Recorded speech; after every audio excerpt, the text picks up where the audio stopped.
Assalamualaikum warahmatullahi wabarakatuh. Perkenalkan, nama saya Putri Febi Nur Aini dengan NIM A3101901148 dari kelas 7D.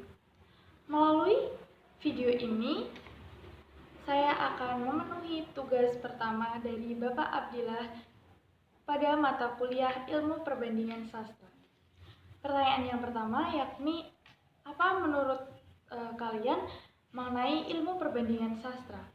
Menurut saya, ilmu perbandingan sastra adalah suatu ilmu yang mempelajari atau membandingkan suatu karya sastra dengan karya sastra yang lain dalam berbagai aspek atau berbagai hal tertentu.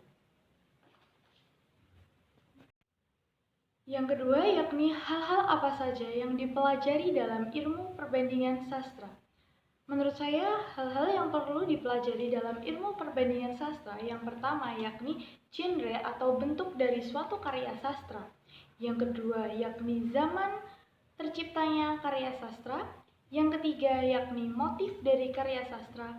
Yang keempat yakni tema dari suatu karya sastra. Yang kelima, hubungan antara suatu karya sastra dengan karya atau dengan ilmu yang lain. Yang ketujuh, yakni hubungan kesusastraan, dan yang kedelapan, kelebihan dan kekurangan pada karya sastra. Yang kesembilan, pengaruh dari karya sastra tersebut, dan yang kesepuluh adalah bahasa yang digunakan dalam karya sastra.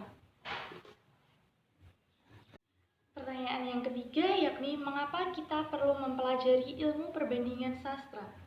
Menurut saya, dengan kita mempelajari ilmu perbandingan sastra dapat menambah pengetahuan kita untuk mengetahui seluk-beluk terciptanya karya sastra, bagaimana proses terciptanya karya sastra dan latar belakang yang melatarkan suatu karya sastra dapat tercipta dengan baik.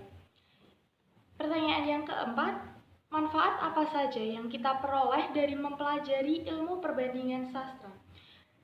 Dari mempelajari ilmu perbandingan sastra, tentu kita mendapat manfaat, dapat membuka wawasan atau pandangan yang lebih luas. Tentunya kita juga akan lebih kritis terhadap suatu karya sastra.